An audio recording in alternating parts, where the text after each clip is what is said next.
Hello everyone, welcome back to the channel. My name's Kirby and this is Kerbside Weekly, and we are on my first job already. I've already started, sort of got stuck into it. And so we are, or have been called out for, an EGR valve, which looks something like that. So this was originally broken down on the motorway. AA or someone come out, said the EGR was sticking. He got it towed to a garage and they said EGR needs doing, DPF's blocked, turbo's knackered, but the guy wanted a second opinion or just this EGR fitted.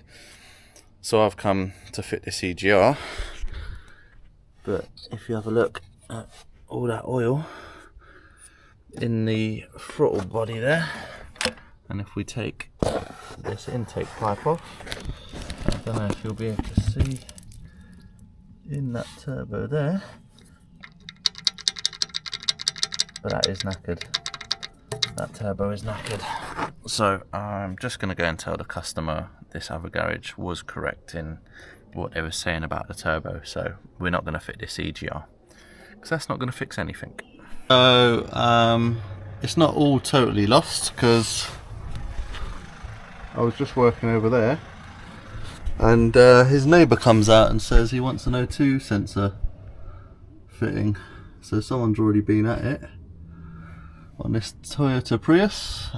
He did want a DPF clean on his BMW X5 as well, but his wife's going out, unfortunately. That would have been nice to get that one as well, but anyway, this goes up through the body. We've just got to disconnect it, and yeah, I've already got this loose just by working it, so hopefully that should come out all in one piece without threads.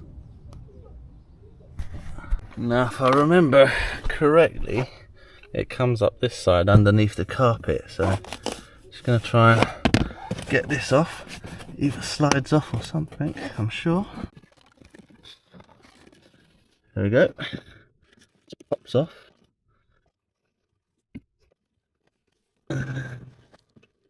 Plugged in there, is it? You know it's not plugged in, yeah? It's not plugged in. Yeah. That's probably why it's not working then. Yeah. Is it? It could be. Has someone tried before? I don't know, maybe. Ah, maybe my son got somebody to try. Yeah, because Well, you got the lever. You might the actual sensor looks like it's been tried to get off. So yeah, okay. So yeah, I can't do that. yeah, okay. Yeah, just change it. Cool, man. Just a little hole here, which it doesn't look like it's fitting in.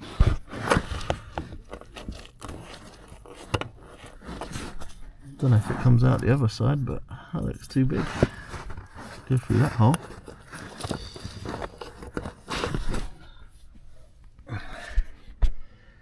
Let's get the other side off now.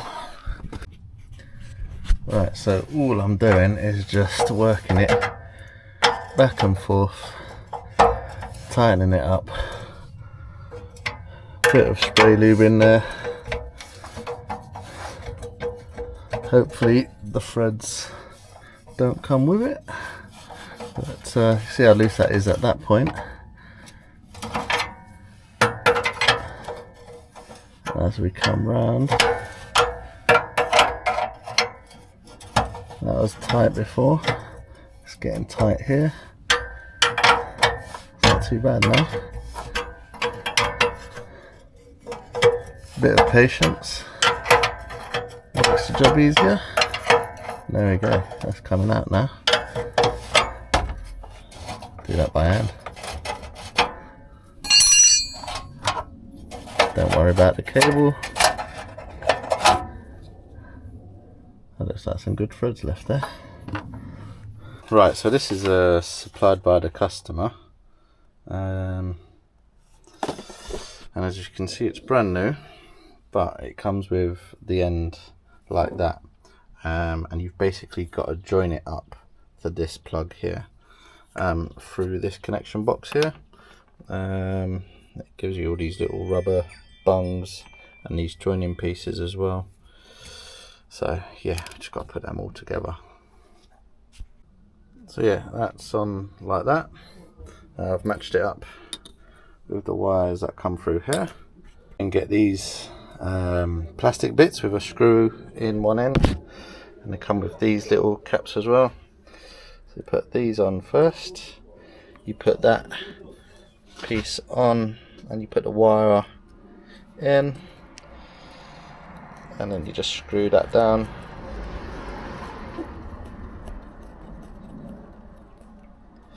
So that's in there like that. That wire ain't coming loose, and then the idea is it goes in here. The other bit of the wire goes through there and in through there, and yeah, that is it. Just repeat the same process. Once you're finished, you should end up with something like that, and then just be able to slide those all in, something along them lines. There we go. That pushes together. You've got the old plug and the new sensor. And just to help the new sensor go in, oh, it's already got some grease on it anyway, but just put a couple of small dabs of ceramic grease on there. Right, there we go, that's done. Had a flat battery as well, so we had to come in here, just give it a live to get the alarm off and get the boot open. We've got no engine warning light on like we did before. There's a bit of a thing with this plug, it didn't sit right, so I had to just chop out the inside. So I think what's happened is this, the catalytic converter's been stolen, and they've just replaced the sensor with some second-hand one, and the plug didn't quite fit, so there's a reason why it was unplugged in a start. Anyway, let's get it all back together. This one's done, and we can move on to the next. Right, so both those cars are done. Bit annoying actually, to be honest, when I think about it. So that Hyundai, he called me up, said he needed EGR fitted. I asked him, do you need it diagnosed first, you know, rather than just fitting parts? But he says no, the AA had a look, and in this other garage has had a look. So I'm just assuming they gave him too big of a price, you know, and that's where he's called me. I've gave him a better price. But then when I turned up, he said, yeah, got it recovered to the other garage, and they started trying to, what did he say? He was like, you know, trying to have me on, saying it needs a turbo and a DPF is blocked and did an EGR. And he said it come to like $2,000 or whatever. So alright, okay. And as soon as I took that intake pipe off and saw all the oil, I thought, oh yeah, I bet the turbo is gone. And he was all a bit like, oh, whoa. So, you know, I had to charge him a call out fee, which ain't anywhere near the labour I was going to charge for fitting the EGR. I hadn't done one of those on those engines before, so I wasn't entirely sure what was involved, so I left myself some free time. Luckily his neighbour come out, he wants this O2 sensor fitting, and hopefully a DPF clean next week. I hadn't planned on doing any more work today. I was going to have a bit of an easier day and go up the unit maybe, but the phone doesn't stop.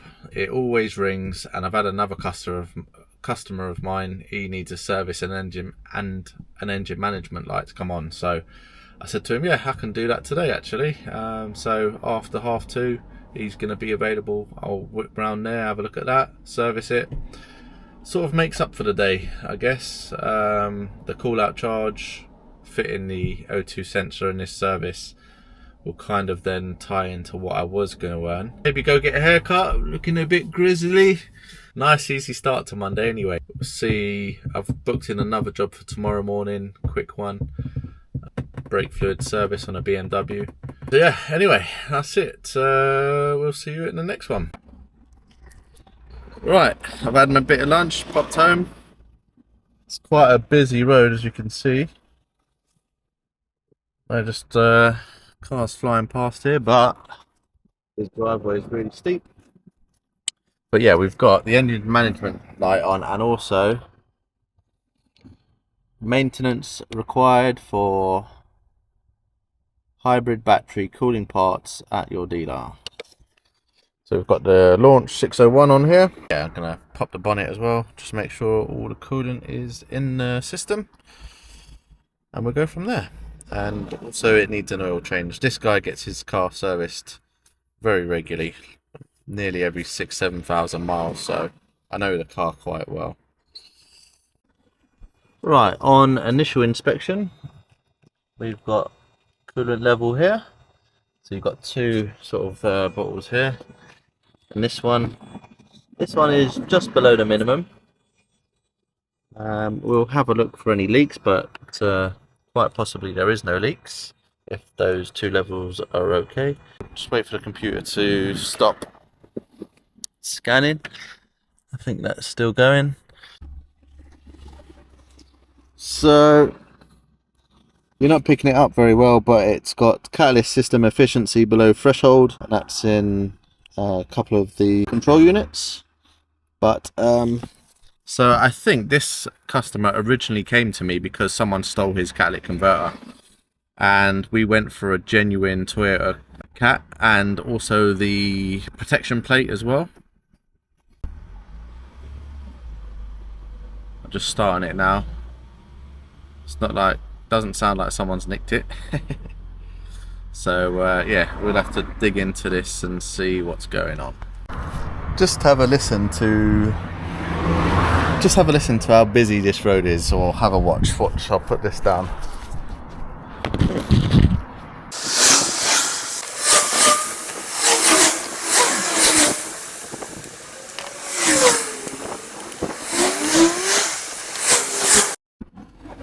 Right, oil has been drained out. Just got to fill it with the new stuff. I'm going to try and get this accurately in there. Look how green it is. Ugh. And typical, the phone starts to ring just as I start pouring this. I'll just show you how green this oil is. Some of you might not know, but can you see that? Without trying to spill it everywhere. Can you see that? Can you see how green that is? Right, for yous that don't know what a cat lock is, it's this big plate here. So this big is quite thick still, and it goes over the catalytic converter. So yeah, nice angle. Just stops all the thieves trying to cut these catalytic converters out. It makes it a lot more trouble for them. But also in turn, so you bolt it down with these bolts from the other side and up here as well. These used to have like heads on them, but the way they are designed, as you tighten them up and as you get to a certain tightness, the head breaks off. So yeah, you can't just unbolt it. So that would be a real pain in the backside. Right, that one's done. The one thing I didn't show you actually on the video is all the live data readings of all the sensors were reading correctly. I'm pretty sure he's done about 50,000 miles since I've done that catalytic converter, and you would have thought it would have lasted longer than that. But obviously there's all variables why catalytic converters fail prematurely. So you got misfires and things like that, but that's all fine. I know we done the spark plugs on that maybe 20,000 miles ago. What we're going to do with that one, we're just going to put a bit of Cataclean through it, just to try that first, because as you can see, you've got the cat lock, and obviously the catalytic converter is expensive. So, but I think that'll be fine, to be honest. Oil change, sorted it out. And that's me for the day. So I've sort of made up for that first job. That was a bit of a letdown. Time is now 4 o'clock, and actually I forgot to go pick up some parts for another job, or two other jobs from Parts Plus, which is a Ford genuine parts supplier. From that first job, I could have done with going there, but I totally forgot about it. I'll have to squeeze that in at some point. But that's me done for the day. One ugly colour. Don't know if you'll see that. But yeah, might go get this barnet sorted out. It's getting a bit long, getting a bit grizzly. And I'll see you tomorrow.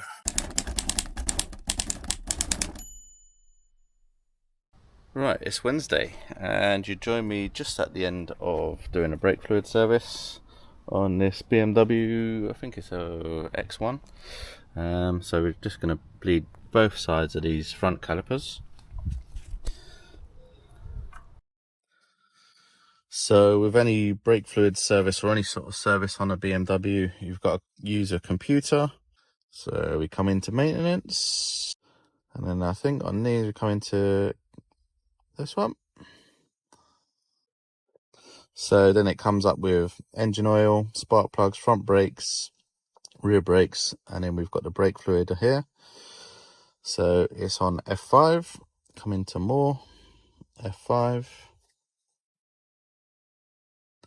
And you see it's now at 100% and it's been set to 24 months.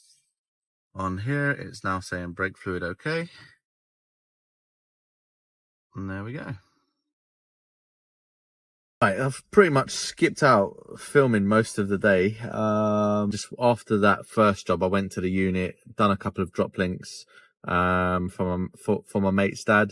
So nothing really to film there.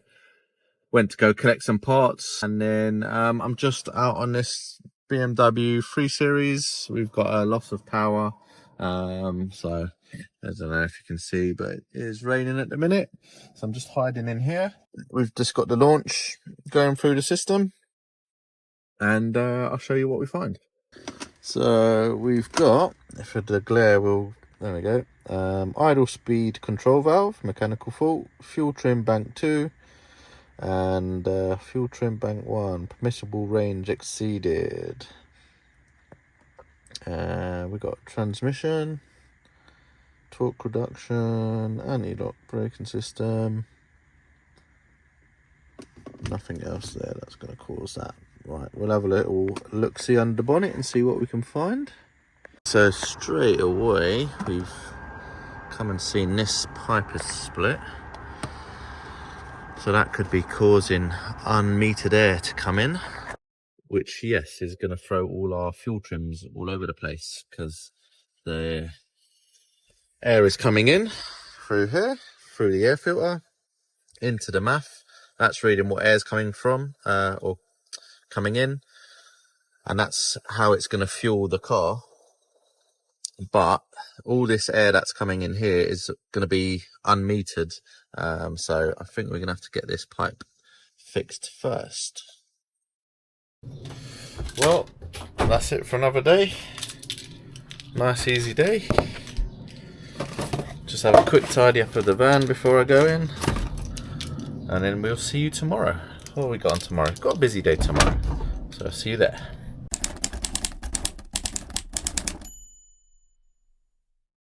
Good morning, everyone. Today is actually Wednesday, unlike yesterday, Tuesday, and I said, good morning, it is Wednesday, when in fact it was Tuesday. Long week already.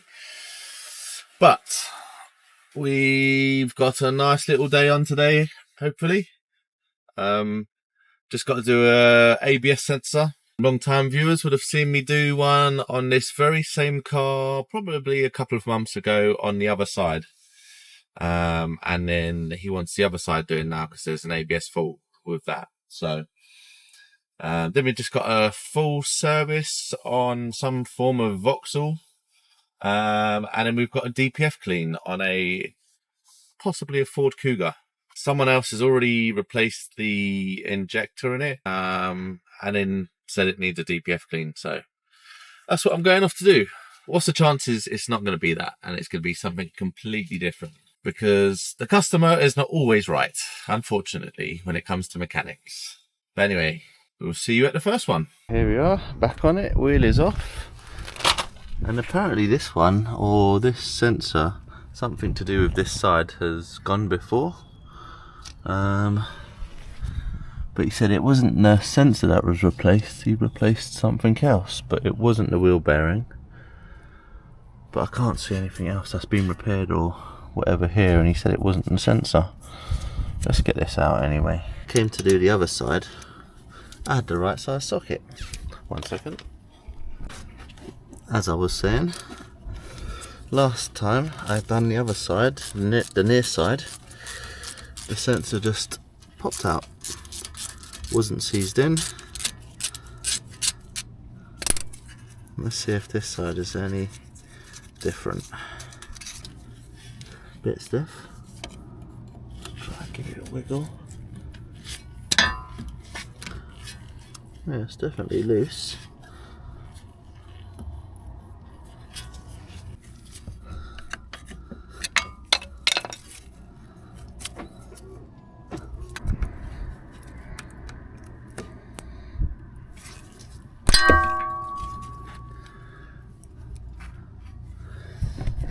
Well, that was nice and easy. So just got to take the harness off and that'll be done.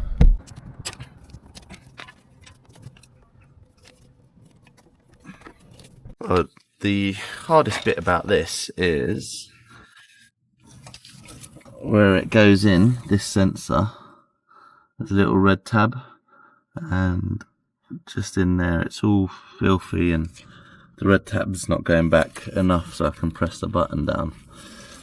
There we go, new one fitted, all routed correctly. Bit of brute force, we got that out. Time to test it out. Alright, we've got the Launch 601 on it again. Handy little tool. Just plug straight in. It's got the cable, so it's always on charge. So we've got front wheel speed sensor faults. Front right, FR. Read data stream. There we go. Let's read that. We'll see if we can do this one-handed. We are on this next job now for a full service on this Vauxhall Cascada. You don't see many of these, to be honest. Quite a sleek looking car. Quite a nice interior as well. Standard Vauxhall petrol engine though. So yeah, we're just warming up the engine, getting that ready to drop the oil out. Look at my customers. Chucky biscuits and a cup of tea. Right, we'll get it all jacked up and get it started. I'm not a fan of the dunking situation though with this wide cup.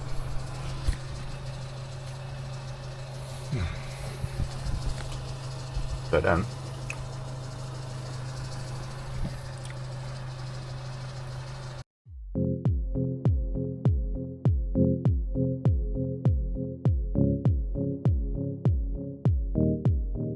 right, just got this coil pack out.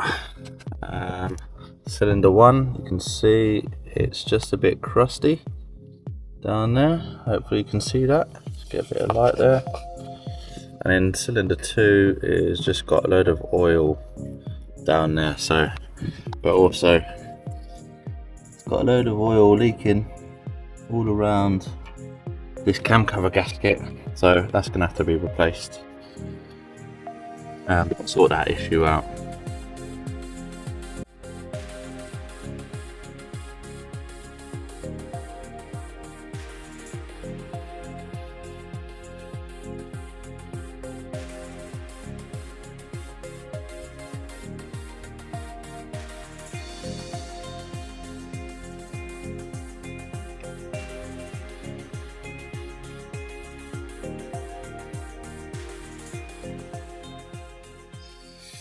Right, so that's all the filters done. Just got to come into the computer, do a little scan, and to be honest, I didn't show you any of this, but so the drop links I'd done yesterday, which I didn't show you. I'll probably hold my hands up. I used the gun to do the nuts back up on the drop links, and it spun a couple of times, and I realised the nut weren't going on, so I done it a very slow, tedious way.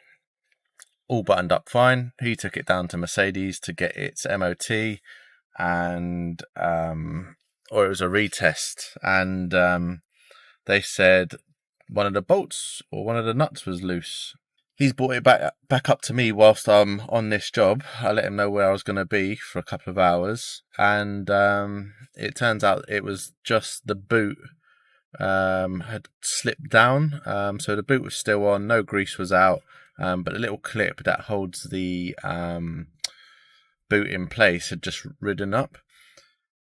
And could I get this back on? It was such a fiddly little job.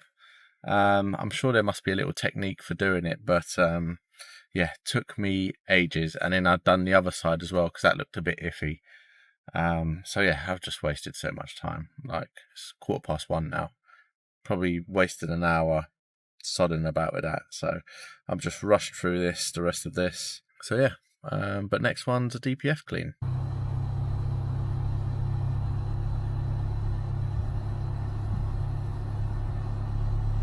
What the hell is going on with this thing? What the hell is going on with this? Huh?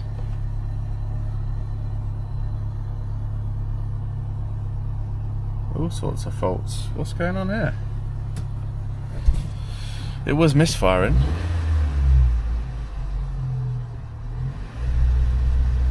Yeah. Turn it off.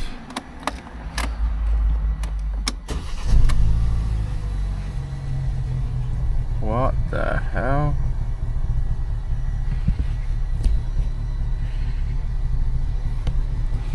What the hell? Right, I don't know. It's got this ESP fault now.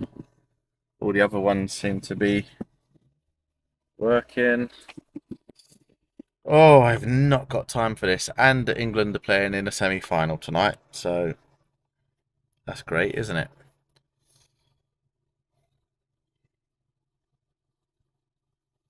All I've done is service the stupid thing. One fault in the engine control unit. One in the parking brake control, power steering. Loads of faults now. Right, had loads of communication faults, so we will have to report back to the customer on that, and come back and we do some of this other remedial work. That's what it's called. But yeah, last things last, leave the air freshener, and let's get on to the next one. Right, so I'm now on this little Peugeot, I don't know, and I've got here, and the garage next door have put an injector in it apparently, and said that's fine, but the DPF is blocked. Now it's still misfiring and it's in limp mode. I don't think, well, it could do. I've got the computer on it, just to see what fault codes we've got. But yeah, it doesn't sound like just the DPF clean's going to work. DPF could be blocked, but yeah, still seems like there's another issue there, so we're going to check it out anyway, see what's going on. And as soon as I know, you guys will know. Right, as suspected, it doesn't need a DPF clean, so we are on. I don't know if you can pick it up on this stupid little camera, but that says 5 bar, 6 bar. I bring the revs up. It won't go above 2000, but it's only at about 19 maximum. So that's not the fault, which I kind of knew. So we got cylinder 2, injector control number 2, short circuit between 2 wires. Yeah, nothing really else there. Gonna have a look at these injectors and see. So on these Peugeots, the cylinders are back to front, so I don't know. I wonder if they've replaced the wrong injector. Let's have a look. Right, I've just come underneath the bonnet and we're gonna have a look at all these injectors and see which one looks new, which one looks old. But this one, which I suspect is number 2, looks old. It's all got dirt and dust all over it.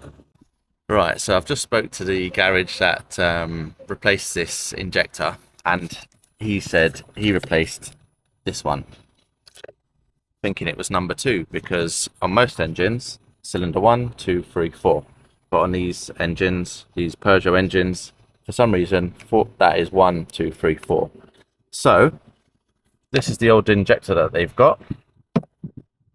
If I replace it with the actual number 2, I think we might be in luck. So I'm going to get on, swap that out, and I'll show you the results. Because what I did, just to confirm, I unplugged this one, and in the system it said cylinder 4 open circuit. So yeah, I'll let you know how I get on. Right, luckily that injector came out nice and easy, but I've just got to swap over this rubber O-ring because it's all damaged from previous repair. Right, they are all in now. Let's just turn the ignition on. Right, all those codes have cleared now. Special function,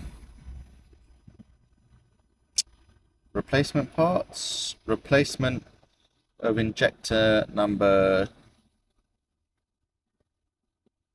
let's do number 3, because that's the one he's put the second-hand one in, and he didn't code it. I've now put cylinder 3 into 2. Hope this is all making sense.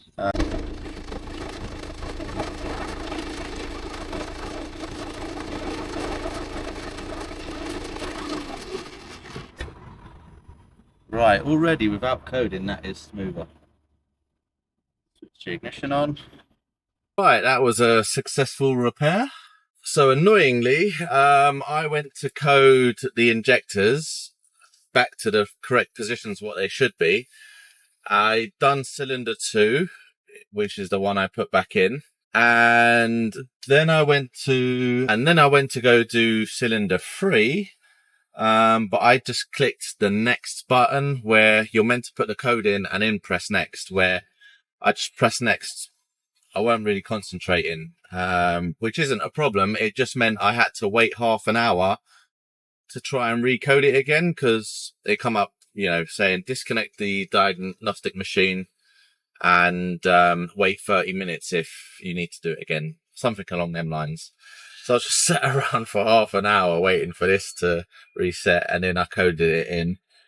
And then, took it for a little test drive. It was out of limp mode, but it was still a little bit rough. But again, once I coded the injectors, it come up with almost like a test plan. So it was something along the lines of drive it for 30 miles or an hour at this speed, over no bumps, and it had loads of little things that it wanted me to do, which I'm not going to do. The customer can do that, but I did take it for a test drive just round, and by the time I got back, it smoothed out quite a bit, so I think they'll be fine with that one. So yeah, didn't need a DPF clean, just needed a competent mechanic, if I do say so myself. It amazes me, really, to be honest, that this is quite a big garage in this little town. They've just wiped their hands with it, and do you know what? I didn't even ask how much they charged, but I'm sure they took their money and scarpered. But anyway, that is actually Wednesday done. We've got England on tonight in the semi-final against the Netherlands. So hopefully, by the time you're watching this, you'll know the result. So, because I'm doing these 2 weeks behind. So yeah, we'll see you tomorrow. Good morning, everyone. It's a lovely sunny Thursday. I've just been to collect these parts. So I was thinking I didn't have any work for today, because I ordered these parts for a wet belt today or the other day, and I didn't think they'd be in till tomorrow, but I had booked the job in for today. But the woman there, she said, I probably ain't going to be in till Friday. I was sort of scratching around for work because tomorrow's job couldn't, just stopping off at the old Golden Arches for a little breakfast. But yeah, so tomorrow's job, which I was going to bring forward to today, he can't do today. So I was like, damn. I've got a few jobs to do up the unit, or I could have done, but now I've just come to get these parts from Ford or Parts Plus. I can crack on with that today at some point. Well, lovely, thank you. Have you got any brown sugar at all? We've only got one. I'll have one white sugar, please. Lovely, thank you very much. I did have a bit of a lie-in this morning, so the time is now 10:20. I've not spun a spanner. So yeah, from here where I pick these parts up, it's a 35-minute drive to the unit. So I'll see you up there. Right, just back up the unit. I did have a Nissan Qashqai up here, got recovered up here. Just was a couple of seals on the brake hose, and now I've got this Cougar in.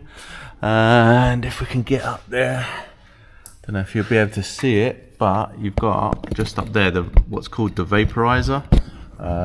So that will shoot some fuel into the exhaust. Just helps with emissions and cleaning out the DPF. So the rubber hose is split on that, and I tried to get hold of just a hose on its own. So this thing here, couldn't get it separately, so I had to get the whole vaporizer, which is just here. I'm not going to swap the vaporizer out because it's just some eBay vaporizer, so I might as well leave the genuine one on there because the threads could potentially strip coming out, so don't need the hassle. So we're just going to replace this hose, but it's quite tight to get your arm up there, so might have to take this little cross brace out, give me a bit of space to get up there then, and then it shouldn't be too bad once this is out the way. Right, just want to show you where it was split. So you just had a little hole in there, don't know if it'll pick it up, going a light. So we've got this van in at the minute.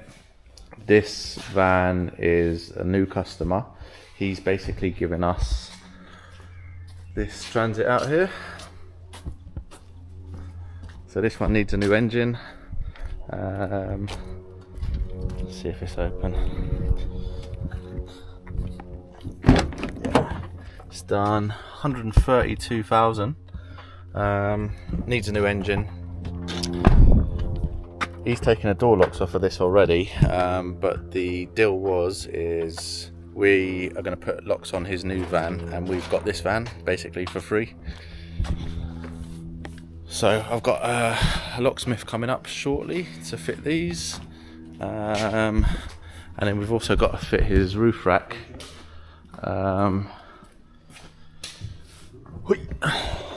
So luckily this van already came with the Rhino mounting plates. The only issue is this van has got the air duct here, which falls directly in line. So we've messaged him seeing what he wants to do.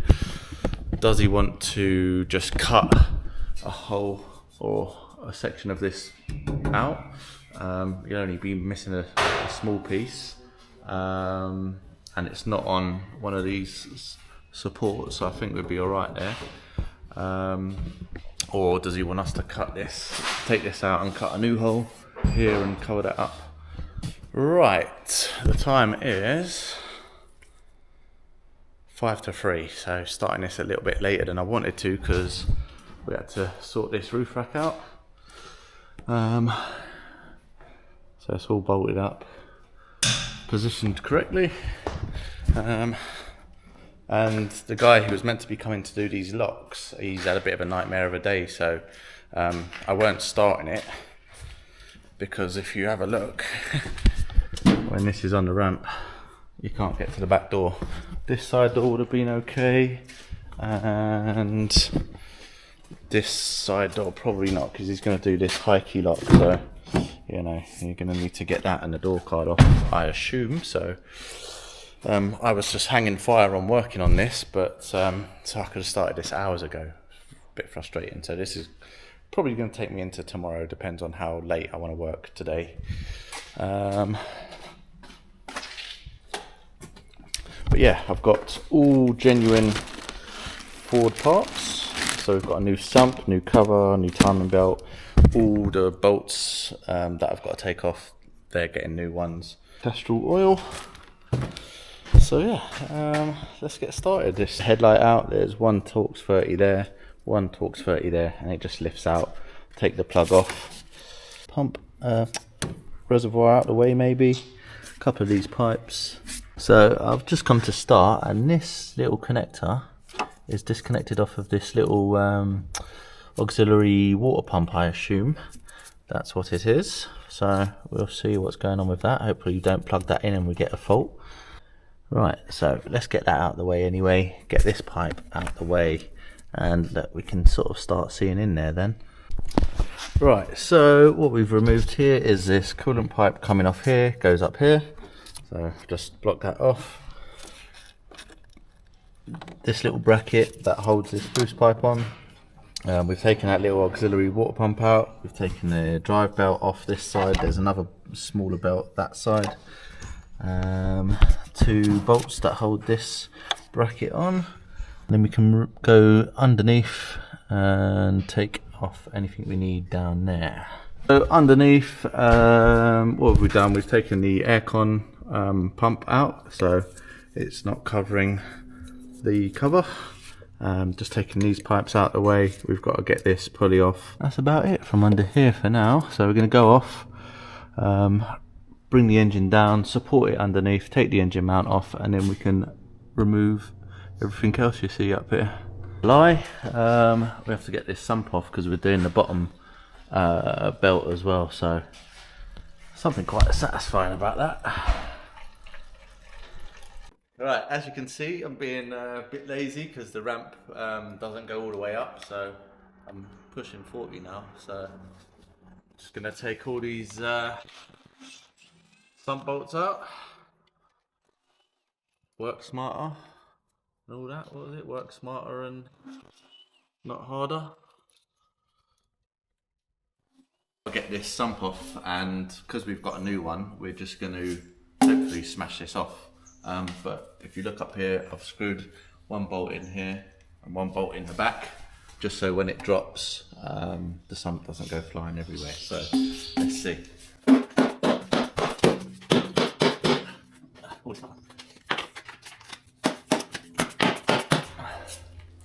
That coming. This doesn't look factory, but yeah, there we go, it's loose. Right, now that sump is off, we can have a look at the strainer. Let's try and get you in there, if you can see, but it looks very clear to me. So I think this van has actually been looked after.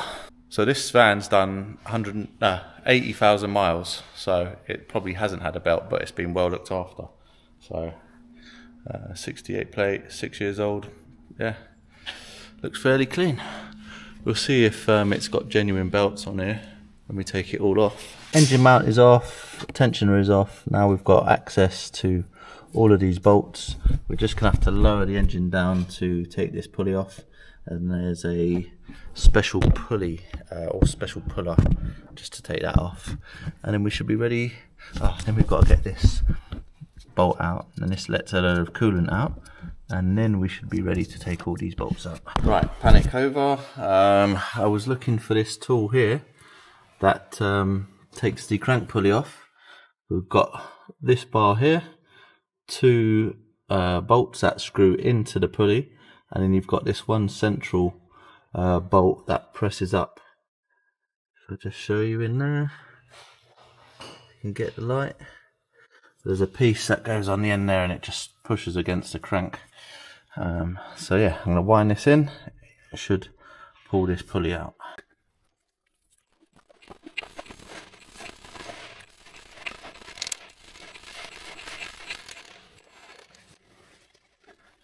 And there we go. This is what the tool looks like, and then this piece just goes into that hole there, rests up against that. Should be able to get that cover off now. Right, and there we have it, one wet belt exposed. Was a bit of a fight to get the cover off. Sealed on there nice and tight. I think it is the original.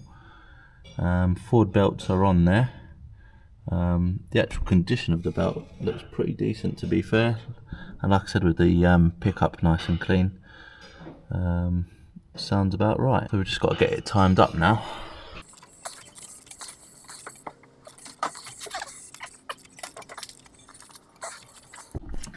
Right, that's all timed up now.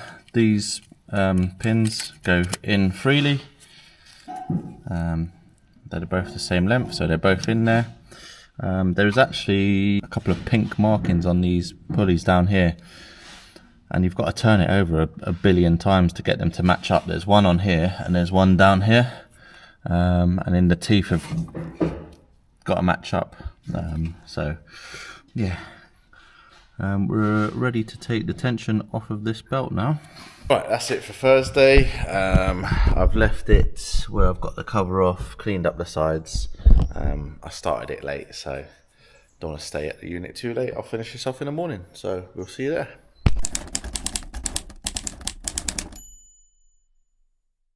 Right, it's Thursday?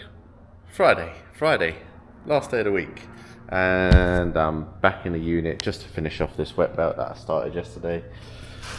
As you can see, we've got all genuine bits, like I've said to you before. I'll just overlay all these bits. So I've just come in today. Everything's all cleaned up. So yeah, we've just got to get it all back together basically. All the surfaces are clean now. Put all the sealant around and hope we can get it on nice and smoothly first time. Got the locks guy coming at 2 o'clock today, so that should give me plenty of time just to get this finished. Probably won't put oil in it because I think this sealant has to sit for, well, I think they say 4 hours, but I'd prefer it to sit a lot longer before putting any oil in it. Let's get cracking and I'll show you where I get up to in a bit. Right, the cover is back on, but I'm a bit of an idiot because you've got these bolts here and then you've got these bolts here. As you can see, they're very similar. One's black, one's silver, but these silver ones are ever so slightly longer. These are the sump bolts and these are the timing cover bolts. I've swapped the top loads over now, but all down there I put the bloody sump bolts in, didn't I? So just got to swap them all over. I didn't really film any of this, getting it all back together, but it's all back together. It's on the floor. I haven't put oil in it yet because I think I might have mentioned this, but you've got to leave it for the sealant on the sump to go. And plus the guy doing the locks turned up, so he's fitted these. These are very good quality locks, to be fair. Let's open these up for you. One on the back. Oh, he's locked it now. And the keys are elsewhere. Let's get it. I'll get the keys. A few moments later. Right, I won't show you the locks because the key fob isn't working and I can't get into the back, and I think he's disabled the button on the door because people can just jam the door open and get in by pressing the button. Whenever I press it, it comes up with a message on the other side, which is inhibited security mode. Don't know how he's done that. He turned the settings off. But this one's open. Nice, big, good lock. Anyway, and that's me done. I've just got this clutch in. I'm gonna get Jason to do this. This was the last minute. I was gonna do this Monday, but she wanted it done before Sunday. So we've got Jason who works here. I'm gonna get him to do the clutch. And that's it for the week. So hope you've enjoyed it. Please comment, like, share and subscribe to the channel, and I'll see you next week.